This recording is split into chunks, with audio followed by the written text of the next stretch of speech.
guys, I'm Shayda. Welcome to my studio. Today I have a really fun tutorial to share with you because we're going to be creating encaustic abstract paintings. Now, encaustic paintings are traditionally done with hot melted beeswax, and normally the wax would be colored in order to create a painting, but what we're going to do today is pour melted wax onto our canvas or panel, and then we're going to build up paint on top of that wax in order to create an abstract.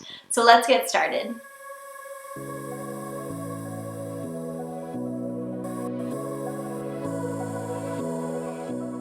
The supplies for preparing an encaustic piece are as follows. So you're going to need a canvas or a panel. I'm using a panel and it is just a piece of plywood mounted on a frame.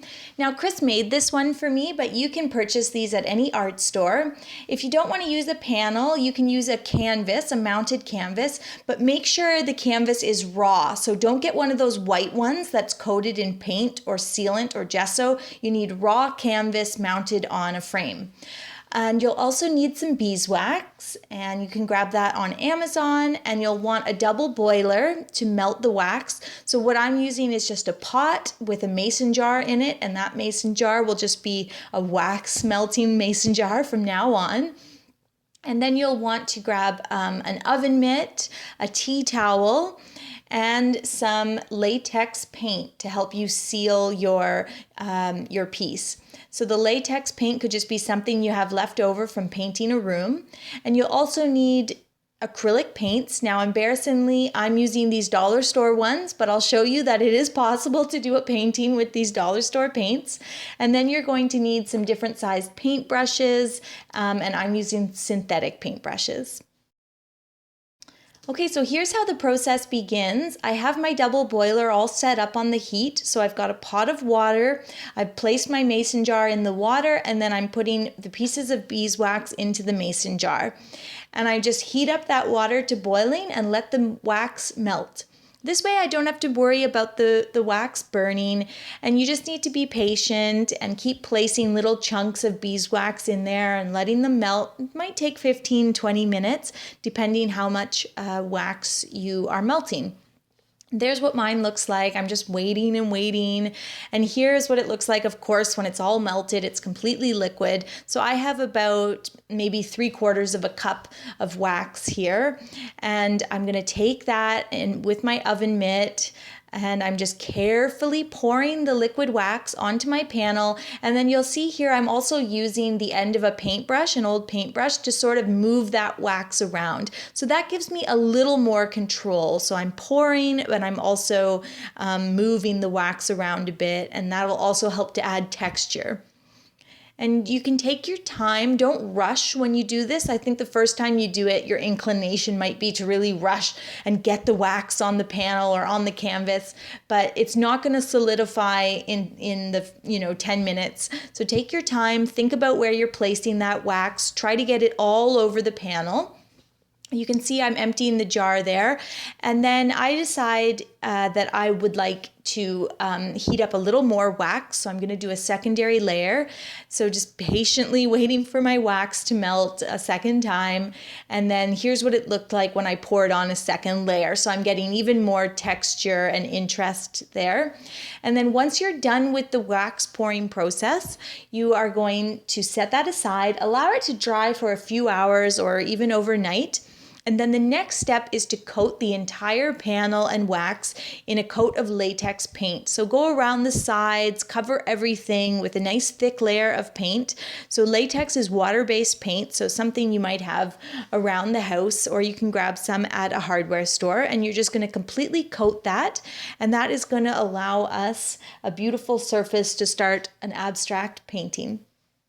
So you can let that coat of latex paint dry for a few hours or possibly even overnight, and then you're ready to start the process of painting an abstract.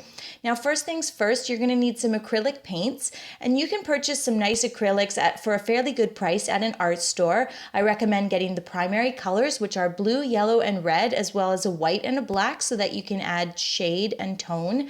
The first thing that I like to do when I begin is to lay down an ombre effect on the canvas. I just find that helps to anchor the piece and it helps me get started. So here you're going to see me go from light blue on one side to dark blue at the other. Now, I would also recommend This is just my humble recommendation, but what I do when I start an abstract piece is I don't think of a thing, I don't think of a scene. So I'm not thinking, okay, I'm actually painting a meadow or sunrise over the ocean. That's not what I do, and I think the best way for you to start an abstract piece, especially if you haven't done one before, is to go back to being a kid. Think about the materials. Don't think about some outside photograph or a memory. Think about paint, think about color, think about texture, think about having fun and taking joy in the act of painting. And I think you'll have a lot more success if you approach it that way. But you let me know. I think there's a lot of ways to approach a painting, and there's certainly no wrong way. So here I'm laying down an ombre effect. I've decided I'm going to work with blue. You could obviously do any color you like. And right off the bat, I'm just laying down a wash of color, and I'm trying to get a nice wash that blends from light to dark. So that I just find is a good way to begin, and I'm probably going to cover all of this with paint later on. So you may not even see this ombre effect by the time I'm done. Once you're done your initial ombre color wash, I would recommend letting the acrylics dry. Probably is only going to take 20 minutes or something like that. Wash your brush off. And then what you're going to go back in, the next step is to start adding a little bit of texture. So we're going to go back in and we're going to do what's called dry brushing, which is what you see me doing here. And I have a very small amount of paint on my paintbrush, and I'm just sort of brushing it onto the surface of the panel and allowing some of that texture that's present in the wax to sort of be highlighted. Now I may put a little bit of darker paint on a light area, or I may go in with a little bit of lighter paint on a dark area. Here you can see me doing the latter, and I'm just sort of brushing it on and allowing those textures to come forward and just sort of seeing what happens. I'm always interested in the texture of the panel or the canvas, the texture of the wax, just having fun and sort of seeing what comes out of that step.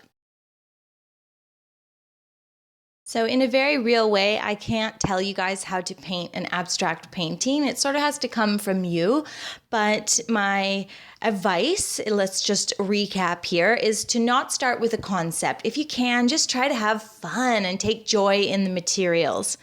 I like to start with an ombre effect to anchor the piece, and I often will do the darker color at the bottom. That's just me, again, just me. Start with that wash of color, so just laying down the color that you want to work with, or the idea of the color. So if you want to start with green, just lay down some greens. You may never see that initial layer by the time you're done. You know, build your color by dry brushing to bring out the texture. That's a lot of fun. Make sure to always wash your brushes in between. So take time. Allow yourself a moment. Let the canvas dry. Wash those brushes.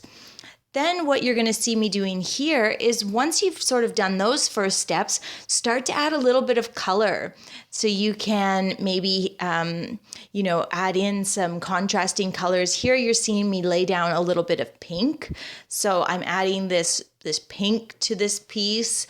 And then I'm also going to add a nice wash of like a buttery yellow across the top. So if I had to say what I'm inspired by, I'm sort of doing the colors of like a morning sky, like before the sun has even come up, the sky is sort of white, buttery yellow, like the color of cold butter, and sort of a little bit pink and a little bit blue and a little bit periwinkle. I know I just said don't be inspired by anything, but I think if you can balance the idea of being inspired by something and just having fun and, thinking about color and texture, then you're going to be on the right track.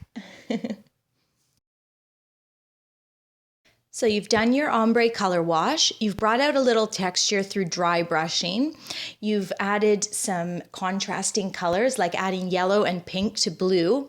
Now what you're going to do is grab a brush, maybe a smaller brush, and you're going to add a bit of deliberate brightness. So here you can see me putting down a sort of splash of bright yellow. And you could do this through a splatter, a splash, you could put a line, you could draw a shape, you can do whatever you want, but add something deliberate. So this goes beyond dry brushing. Put something in there like a line or a circle or, like I said, a splatter. And then the next step is to do the same in a dark color. So I'm going to go in with a navy blue and I'm going to add some depth and some darkness to this piece. And then once you've done that, there's not much I can say except continue forward. So keep doing some dry brushing to bring out texture. Keep adding splashes of contrasting color. Maybe you'll draw in a small shape or something. Maybe you'll splatter some paint across the canvas. Just keep having fun. Take joy in the paint and the process of painting. And watch what develops. I would also recommend doing this over the course of a few days or even a few weeks. It's nice to walk away from the painting and then look at it with fresh eyes the next morning, and you might decide to take it in a totally different direction. Have fun, be inspired by the materials themselves, and just try to make something that makes you happy in the process of making it. Don't try to make something beautiful. If anything, try to make something ugly. Have a great weekend, and I will see you on Tuesday with a new tutorial.